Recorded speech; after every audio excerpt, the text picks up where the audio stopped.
أعوذ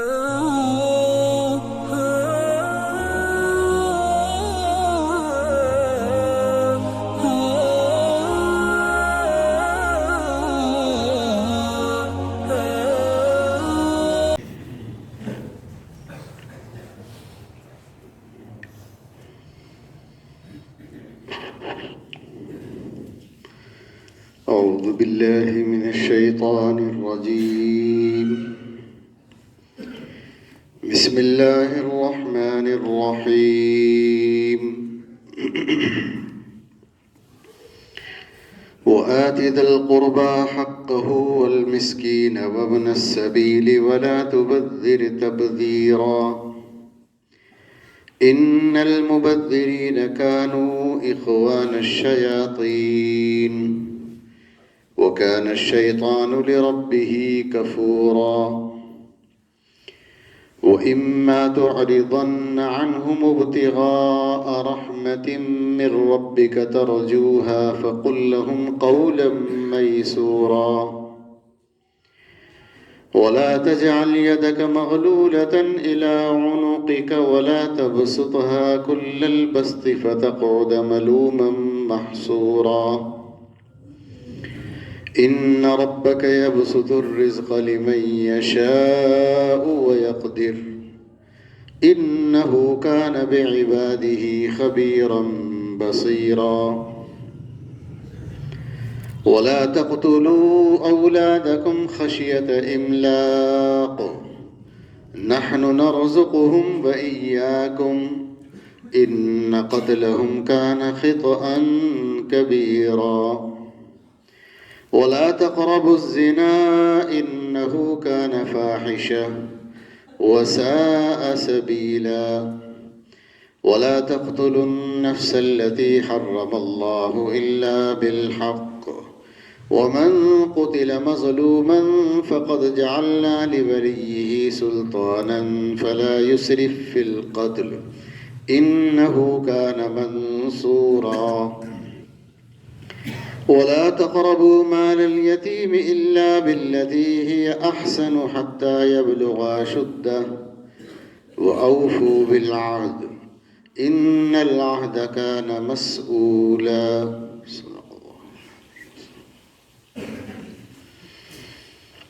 اور رشتہ داروں کو ان کا حق ادا کرو اور مسکین کو اور مسافر کو اور فضول خرچی نہ کرو.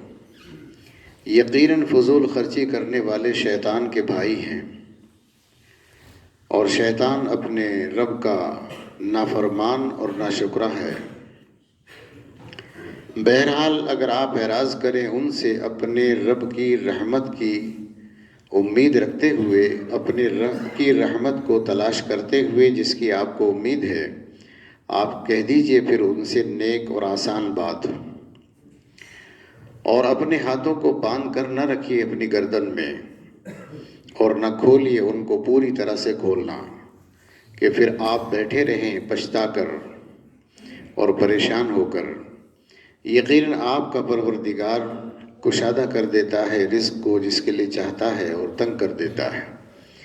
یقیناً وہ اپنے بندوں کی خبر رکھنے والا ہے اور دیکھنے والا ہے.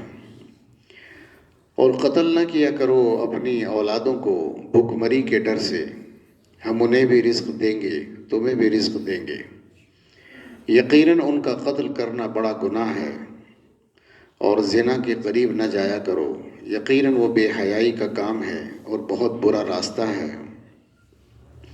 اور قتل نہ کیا کرو اس جان کو جسے اللہ نے حرام کر دیا مگر حق طریقے سے. اور قتل نہ کیا کرو اس جان کو جسے اللہ نے حرام کر دیا مگر حق طریقے سے. اور وہ شخص جسے قتل کر دیا گیا مظلوم، تو ہم اس کے اولیاء کے لیے دلیل مقرر کر دیں گے، غلبہ مقرر کر دیں گے. سو زیادتی نہ کی جائے قتل کرنے میں، اور یقیناً وہ مدد کیا ہوا ہے. اور قریب نہ جایا کرو یتیم کے مال کے مگر اس طرح سے جو بہتر ہے یہاں تک کہ وہ جوان ہو جائیں. اور اپنے عہد کو پورا کیا کرو، یہ عہد کے بارے میں پوچھ تاچھ کی جائے گی.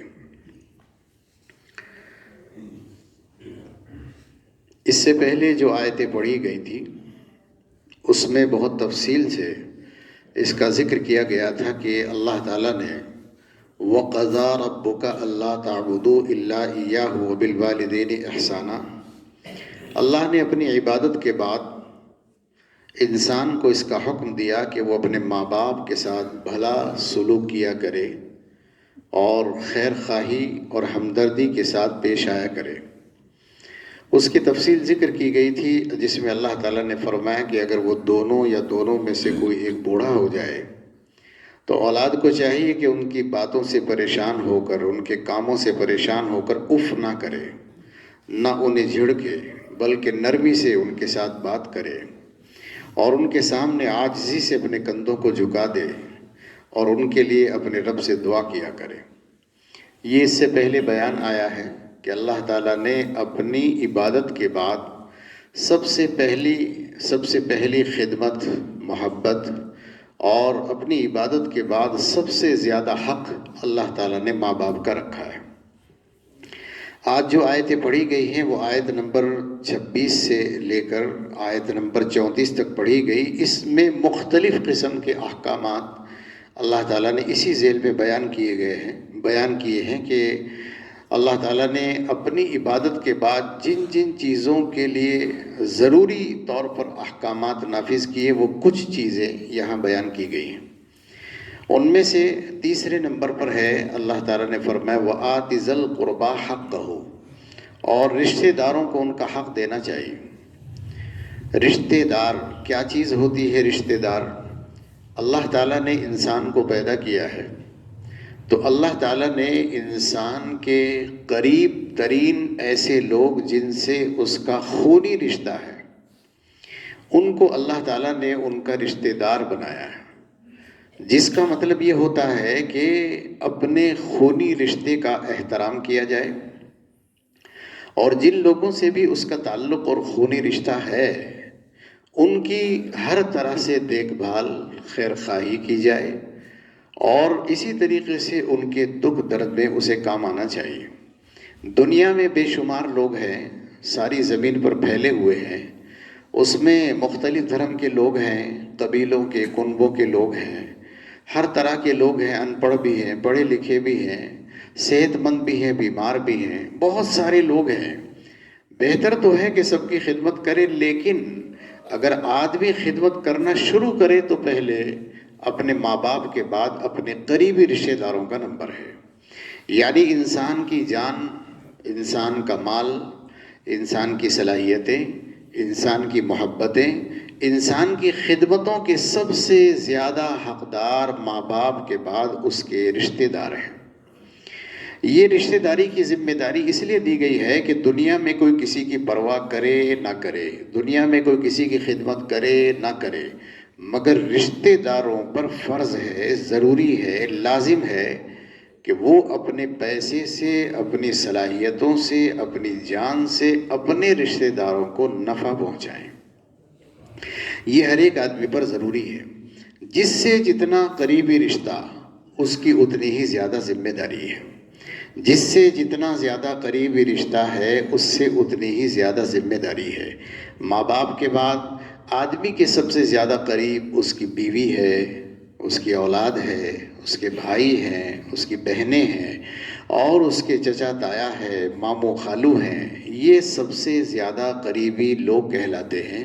تو آدمی کے اوپر ان سب کا دھیان رکھنا ضروری ہے۔ جب آدمی اپنی زکوٰۃ ادا کرے تو زکوٰۃ میں سب سے پہلے اسے دیکھنا چاہیے کہ میرے عزیز ترین قریبی رشتہ داروں میں میرے بھائی، میری بہنیں، میرے چچا تایا، خالو، نانا، ماموں، جو بھی اس ضرورت کا کے دائرے میں آتا ہو، جو بھی اس کی بہرحال سب سے پہلے مدد کرنی چاہیے۔ آدمی کے لیے ضروری ہے کہ وہ جب زکوٰۃ ادا کرے تو زکوٰۃ ادا کرنے میں اپنے قریبی رشتہ داروں کا پہلے خیال رکھے۔ یہ تاکید اس وجہ سے کی گئی ہے کہ انسان کے اندر کچھ پیدائشی مسئلے ہیں، وہ کبھی بدلتے نہیں ہیں، ویسے ہی مزاج ہوتا ہے، ویسی ہی طبیعت ہوتی ہے، پکی ہے۔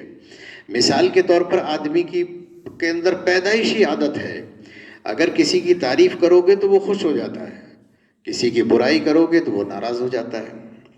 آپ نے کسی کی تعریف کی ہے، چاہے جھوٹی تعریف کی ہے، وہ جھوٹی تعریف سے بھی خوش ہو جاتا ہے. تعریف ایسی چیز ہے. آپ نے کسی کی برائی کی ہے اور برائی سچ مچ کی ہے، وہی عیب بتایا ہے جو ہے، پھر بھی وہ ناراض ہو جاتا ہے. یہ انسان کا پیدائشی حصہ ہے. بالکل اسی طریقے سے انسان کی گھٹی میں پڑی ہوئی ہے یہ بات کہ آدمی 99% لوگ رشتہ دار اسی طرح کے ہیں کہ اگر وہ کمزور ہوتے ہیں، پریشان ہوتے ہیں، مشکل دور سے گزر رہے ہوتے ہیں، وہ ساری دنیا کے سامنے ہاتھ پھیلائیں گے، مگر بھائی بھائی کے سامنے، بہنیں بھائی آپس میں ایک دوسرے کے سامنے، چچا تایا اپنے بھتیجوں اور بانجوں کے سامنے ہاتھ نہیں پھیلائیں گے. وہ ان سے اپنی کمیوں کا، اپنی مشقتوں کا، تکلیفوں کا ذکر نہیں کریں گے. اللہ تعالیٰ نے پہلے ہی لکھ دیا قرآن کریم میں، وہ آپ سے کہیں نہ کہیں آپ کی ذمہ داری ہے ان کی مدد کرنا.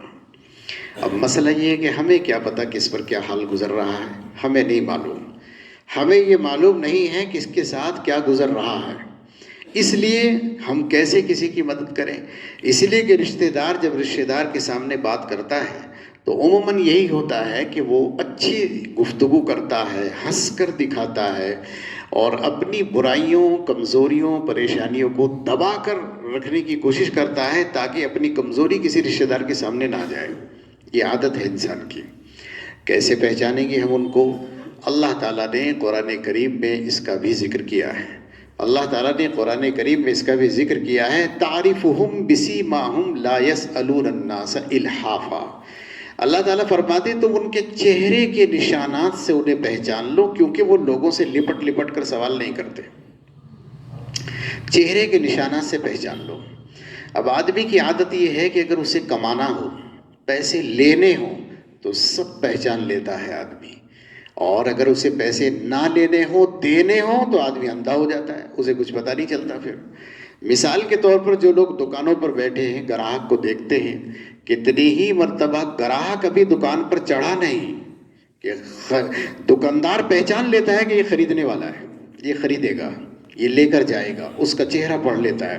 پہلے ہی اسے چائے پلائے گا، اسے پانی پلائے گا، اس کا حال چال پوچھے گا، اس کی گاڑی کھڑی کرائے گا اور اس کے کھانے کا انتظام کرے گا پہلے ہی. حالانکہ اسے نہیں پتا کہ ابھی کچھ خریدے گا نہیں، لیکن اس نے اپنے تجربے سے اس کی چال ڈھال، اس کے چہرے مہرے، اس کی گفتگو سے پہچان لیا ہے کہ یہ خریدار ہے، یہ لے کر جائے گا.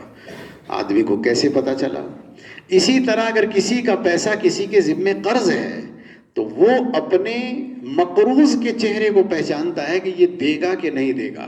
بات کر رہا ہے تو اسے پتا ہے کہ یہ دینے کی بات کر رہا ہے یا ٹالنے کی بات کر رہا ہے، اسے پتا ہے. یہی صلاحیت اپنے رشتہ داروں کو دیکھ کر استعمال کرنی چاہیے کہ میرا رشتہ دار ضرورت مند ہے یا نہیں.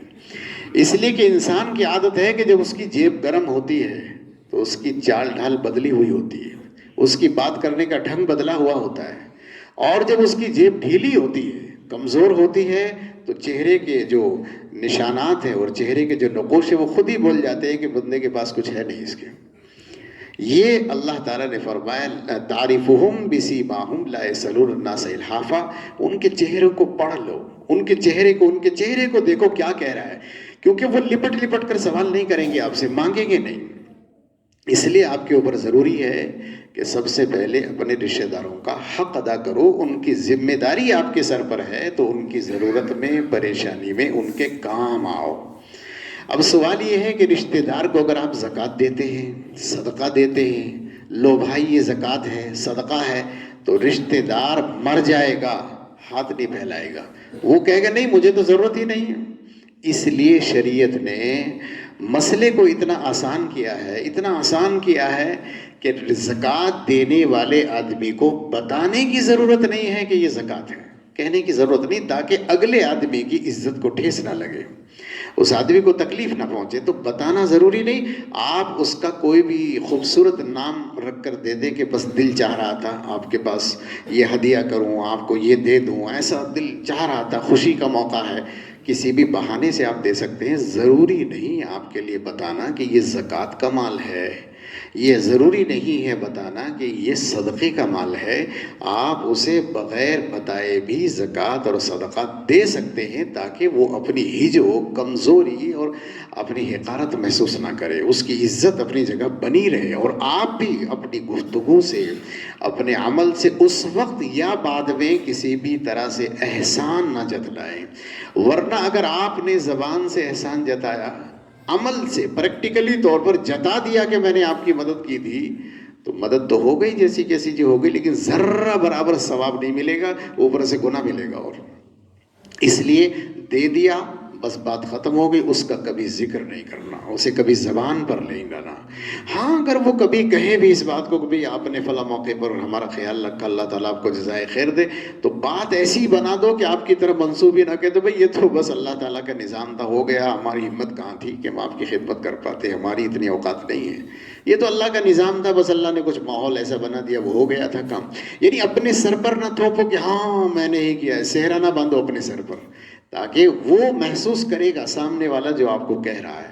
تو اللہ تعالیٰ نے فرمایا اپنے رشتہ دار کا حق ادا کرو۔ والمسکین، عام غریب لوگ، رشتہ داروں کے علاوہ عام غریب لوگ جو نہ آپ کے خاندان کے ہیں، قبیلے کے ہیں، نہ محلے کے ہیں، نہ پڑوس کے ہیں، نہ ان سے کوئی خونی رشتہ ہے، ان کی بھی مدد کرنا آپ کی ذمہ داری ہے۔ وابن السبیل، اور مسافروں کی مدد بھی کرنی چاہیے، مسافروں کا بھی خیال رکھنا چاہیے۔ رسول اللہ صلی اللہ علیہ وسلم کے زمانے سے لے کر اب تک مسافروں کے لیے ہمیشہ بڑی مشقت رہتی تھی۔ آدمی گھر سے نکل گیا تو کتنی ہی مرتبہ راستے میں لوٹ لیا گیا ہے، کہیں بیمار ہو گیا ہے، کہیں خرچہ کم ہو گیا ہے، پیسے کھوئے گئے ہیں، جیب کٹ گئی ہے، کچھ بھی ہو جاتا تھا۔ بیماری راستے میں کوئی ایسی بڑی سر پر پڑ گئی ہے کہ خرچہ اس کا ہو گیا ہے، اب بیچارے کے پاس پیسے نہیں ہیں، تو اس وقت اس کے لیے زکوٰۃ بھی جائز ہے، چاہے وہ اپنے گھر میں کتنا بھی مالدار ہو، زکوٰۃ بھی اسے دینا جائز ہے، چاہے وہ اپنے گھر میں کتنا بھی مالدار ہو۔ اس لیے مسافروں کا خیال رکھنے کے لیے بھی کہا گیا ہے وَلَا تُبَذِّرْ تَبْذِيرًا، اور اللہ تعالیٰ نے فرمایا فضول خرچی، ضرورت سے زیادہ خرچ نہیں کرنا، اللہ تعالیٰ نے اس سے منع فرمایا ہے۔ فضول خرچی کا کیا مطلب ہوتا ہے؟ فضول خرچی کا مطلب یہ ہوتا ہے کہ جہاں اللہ تعالیٰ نے حکم کیا ہے خرچ کرنے کا، وہاں خرچ کرو، اور جتنا خرچ کرنے کے لیے کہا ہے اتنا خرچ کرو، اور جہاں سے منع کیا ہے وہاں خرچ نہ کرو۔ اگر ان چیزوں میں خرچ کیا گیا جس سے اللہ تعالیٰ نے منع کیا ہے تو یہ فضول خرچی ہے، یہ اسراف ہے، یہ ناجائز ہے، اور یہ حرام ہے، یہ جائز نہیں ہے۔ اللہ تعالیٰ نے فضول خرچی سے منع کر دیا ہے۔ ہاں جائز راستوں میں خرچ کرنے کی اجازت ہے، خرچ کیا جا سکتا ہے، ناجائز راستوں میں خرچ کرنے کی ہرگز اجازت نہیں ہے۔ اس لیے اللہ تعالیٰ فرماتے ہیں وَلَا تُبَذِّرْ تَبْذِيرًا، اور تم اسراف نہیں کرنا، فضول خرچی نہیں کرنا، ضرورت سے زیادہ خرچ نہیں کرنا۔ ان المبذرین کانوا اخوان الشیاطین، جو فضول خرچی کرتے ہیں وہ شیطانوں کے بھائی ہیں۔ وَكَانَ الشَّيْطَانُ لِرَبِّهِ كَفُورًا، اور شیطان جو ہے وہ اپنے رب کا بڑا ناشکرا ہے۔ تو ایسا ہی یہ آدمی ناشکرا ہے جو ہزار منع کرنے کے باوجود جو ہے وہ حرام راستوں میں خرچ کر رہا ہے، یہ بھی شیطان کا بھائی ہے۔ مطلب یہ ہے جیسے وہ ناشکرا ہے ایسے یہ بھی ناشکرا ہے۔ اللہ تعالیٰ کی دی ہوئی دولت کو، اللہ تعالیٰ کی دی ہوئی نعمت کو ناجائز راستوں میں خرچ کرنے کا مطلب یہ ہے کہ یہ خدا کی دی ہوئی نعمت کی قدر نہیں کر رہا ہے، ناقدری کر رہا ہے، اور اسی ناقدری کا نام ناشکری ہے۔ تو آدمی کو کے لیے قدر کی بات یہ ہے کہ جہاں خرچ کرنے کا اللہ نے حکم فرمایا وہاں خرچ کرے، اور جہاں سے منع کیا ہے وہاں سے رک جانا چاہیے۔ فرمایا وَإِمَّا تُعْرِضَنَّ عَنْهُمْ لَهُمْ قَوْلًا مَيْسُورًا، بہرحال اے نبی اگر آپ ان سے اعراض کریں اپنے رب کی رحمت کو تلاش کرتے ہوئے جس کی آپ کو امید ہے، فَقُلْ لَهُمْ قَوْلًا مَيْسُورًا، تو آپ ان سے آسان